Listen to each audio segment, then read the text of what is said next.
توہین عدالت اگر برداشت نہیں ہوتی تو توہین قرآن کیسے ہم برداشت کر لیں؟ قاضی فائز عیسیٰ صاحب یہ فیصلہ دے رہے ہیں کہ توہین قرآن کو برداشت کیا جائے. قاضی فائز عیسیٰ صاحب یہ فیصلہ دے رہے ہیں کہ قادیانیوں کی ترویج کی جتنی دفعات ہیں وہ ختم کر دی جائیں، توہین قرآن کی دفعات ختم کر دی جائیں. یہ فیصلہ عجیب و غریب ہے. اس کی تفصیل میں آپ کو بتاتا ہوں اور آپ حیران ہو جائیں گے، میں حیران ہو چکا ہوں. بسم اللہ الرحمن الرحیم. پاکستان سمیت دنیا بھر میں دیکھنے والوں کو نعمان سلیری کا سلام. ناظرین، ابھی یہ خبر ٹویٹر پر ٹاپ ٹرینڈ بن گئی ہے اور اس قدر وائرل ہے یہ فیصلہ. یہ خبر بیسیکلی ایک فیصلہ ہے جو کہ پاکستان کی اعلیٰ عدلیہ نے کیا ہے. سپریم کورٹ آف پاکستان نے یہ فیصلہ دیا ہے. میں فیصلہ آپ سے شیئر کرتا ہوں. مجھے بڑا حیران کیا اس فیصلے نے، یقیناً آپ کو بھی حیران کرے گا یہ فیصلہ. ایک جانب 12 دن پہلے ہونے والا الیکشن، ابھی تک فیصلہ نہیں آیا، اور دوسری جانب ایک اور پنڈورا باکس کھل گیا اس فیصلے کی وجہ سے. فیصلے کا عمران خان صاحب سے کیا تعلق ہے میں یہ بھی آپ کے سامنے رکھتا ہوں. کوشش کروں گا آپ کو سمجھاتا ہوں فیصلہ صحیح ہے یا غلط ہے. یہ فیصلہ تو آپ بھی کر لیں گے، لیکن کوشش کروں گا کہ آپ کو جتنا بہتر طریقے سے ہو سکے سمجھا سکوں. فیصلہ کچھ اس طرح سے میں سناتا ہوں.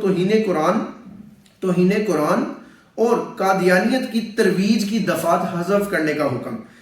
قادیانیت کی ترویج یعنی بڑھاوا، یعنی سپورٹ. یعنی اگر جو قادیانیوں کو سپورٹ کرتے تھے، بیسیکلی یہ قادیانی اگر اعلان کہتا تھا کہ میں قادیانی ہوں اور میں بالکل ٹھیک ہوں اس ملک میں، یہ وہ اس طرح سے جو معاملہ تھا، جو ان کی سپورٹ میں جو ادارے تھے یا جو ان کی اگر کوئی آرگنائزیشن ان کو سپورٹ کر رہی ہے تو ان کے خلاف کچھ دفعات لگتی تھیں اس ملک کے آئین کے مطابق.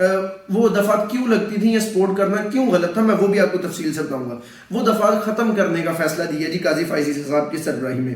تفصیل کچھ اس طرح سے ہے کہ قرآن پاک میں نبی پاک صلی اللہ علیہ وسلم کو بھی حکم دیا گیا کہ صرف اللہ کا پیغام پہنچائیں، کسی کو اسلام قبول کرنے پر مجبور نہ کریں. آرٹیکل 20 کے مطابق ہر شہری کو مذہبی آزادی حاصل ہے. آئین ہر مذہب اور فرقے کو اپنا ادارہ کھولنے کی اجازت دیتا ہے. میں نے وہ جو آرگنائزیشن کا ذکر کیا یہ اسی کے بیسیکلی آگے کنٹینیو ہو رہا ہے. آئین سے ہم روگردانی نہیں کر سکتے. کیس سے منسلک افراد نے قرآن پاک سے رہنمائی نہیں لی.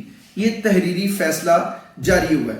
اچھا اب آپ کو میں بتاتا ہوں کہ عمران خان صاحب سے کیا تعلق ہے اور اس کیس میں غلط کیا ہے. غلط اس طرح سے ہے کہ قادیانی ان کا ختم نبوت پر ایمان نہیں ہے. وہ معاذ اللہ نعوذ باللہ نبی پاک صلی اللہ علیہ وسلم کو آخری نبی نہیں مانتے.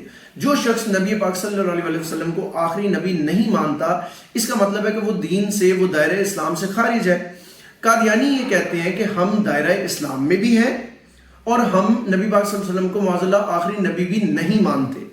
عمران خان صاحب نے یہ فیصلہ کیا کہ جو قادیانی پاکستان میں رہنا چاہتا ہے، آئین پاکستان کے تحت رہنا چاہتا ہے، وہ اپنے آپ کو ڈکلیئر کروائے گا کہ وہ غیر مسلم ہے.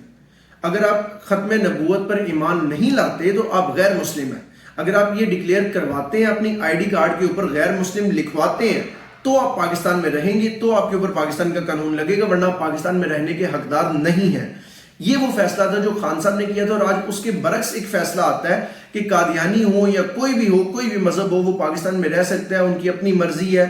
ہمیں دو چیزیں مکس ہو رہی ہیں یہاں پہ. کسی بھی مذہب یا فرقے کو یہ کہنا کہ آپ ادھر رہیں اور آپ کو آزادی ہے یہ بالکل ٹھیک ہے، لیکن قادیانیوں کو یہ کہنا کہ آپ ختم نبوت پر ایمان بھی نہ لائیں اور آپ مسلمان بھی ہیں، ہم آپ کو پوچھیں گے بھی نہیں، یہ غلط ہے. ان کی عبادت گاہوں کو مساجد کا نام دینا کہ وہ بھی مسلمان ہیں یہ غلط ہے.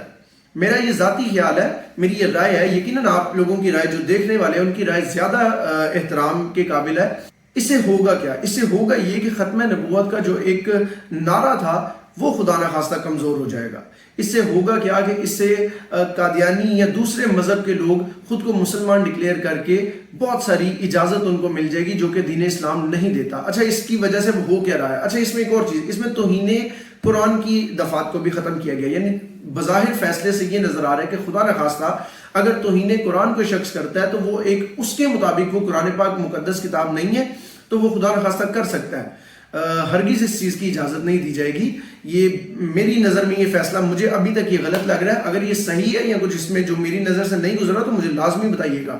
اچھا اس کی وجہ سے ہو یہ رہا ہے کہ اس وقت لاہور میں، شہر لاہور کی لاہور ہائی کورٹ میں وکلاء احتجاج کر رہے ہیں. وکلاء کا کہنا یہ ہے، میری ابھی بات ہوئی ایک شخص سے وہاں پہ میرے ذرائع سے، انہوں نے بتایا کہ وکلاء کا یہ نعرہ ہے کہ اگر توہین عدالت برداشت نہیں ہو سکتی کسی صورت تو توہین قرآن برداشت کیوں ہوگی، توہین مذہب برداشت کیوں ہوگی؟ اگر توہین قرآن برداشت ہو سکتی ہے تو پھر توہین عدالت بھی برداشت ہوگی. توہین عدالت تو ایک دنیاوی چیز ہے. ایک مذہبی کتاب ہے، مقدس کتاب ہے توہین قرآن، اگر اس کو برداشت کرنے کے لیے حکم دے دیا گیا یا اس کی دفعات کو ختم کر دیا گیا ہے تو یہ غلط فیصلہ ہے۔